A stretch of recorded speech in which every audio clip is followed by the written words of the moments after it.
Ben, c'est quand même important pour les personnes qui sont comme moi dépendantes, qui ne peuvent pas bouger. Je suppose que je ne suis pas la seule dans ce cas.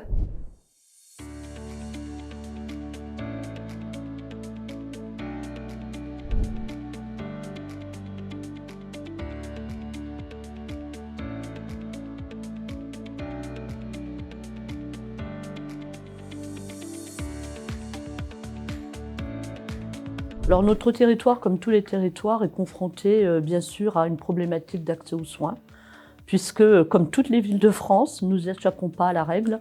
Nous avons une carence en médecins. Nous avons des médecins qui sont vieillissants, qui vont partir à la retraite. Alors nous avons actuellement 6 médecins sur le Malesherbois, dont 4, voire 5, vont partir à la retraite dans les 2 années qui arrivent. Face à cette problématique d'accès aux soins de plus en plus grande pour nos administrés, eh bien, on cherche toutes les solutions. Et toutes les solutions sont bonnes. Elles sont complémentaires. Elles ne viennent pas se gêner entre elles. Je m'appelle Rachel, je suis infirmière chez Toc Toc Doc au sein de l'agence France Service du Malesherbois. C'est intéressant parce qu'on arrive sur un territoire où il n'y a pas de médecin. Et comme je le vis moi aussi au quotidien, pour moi personnellement, je l'ai vécu quand je travaillais en EHPAD, dans un EHPAD assez éloigné aussi, je me suis dit que ce serait une manière d'aider les gens encore un peu plus. On a débloqué des situations. Donc pour des personnes qui étaient en rupture de soins ou qui avaient des grosses difficultés pour leurs ordonnances à renouveler. Donc je pense que... Et puis on apporte de l'humain. Des gens, ils aiment bien parler avec des vraies personnes. Je pense que c'est ça la différence. Je m'appelle Yvette Montmonet, j'ai 85 ans. Rachel est très agréable et elle m'a très bien expliqué ce qu'il en était, donc j'ai pas eu de soucis. Et le docteur, je ne sais pas dire son nom, est aussi très proche, même en vidéoconsultation. Donc on peut discuter avec lui, c'est très bien. Et passer par elle, c'est beaucoup mieux. En plus, comme je suis dépendante, c'est quand même beaucoup plus facile pour moi. Je pense qu'on a un bon contact.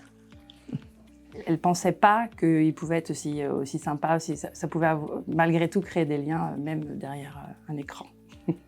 Le fait qu'il y ait une infirmière, une personne physique pour accueillir les usagers, ça leur permet de pouvoir échanger physiquement avec quelqu'un. Même s'il y a le système d'écran avec le médecin, il y a vraiment l'infirmière qui est là et qui a les outils.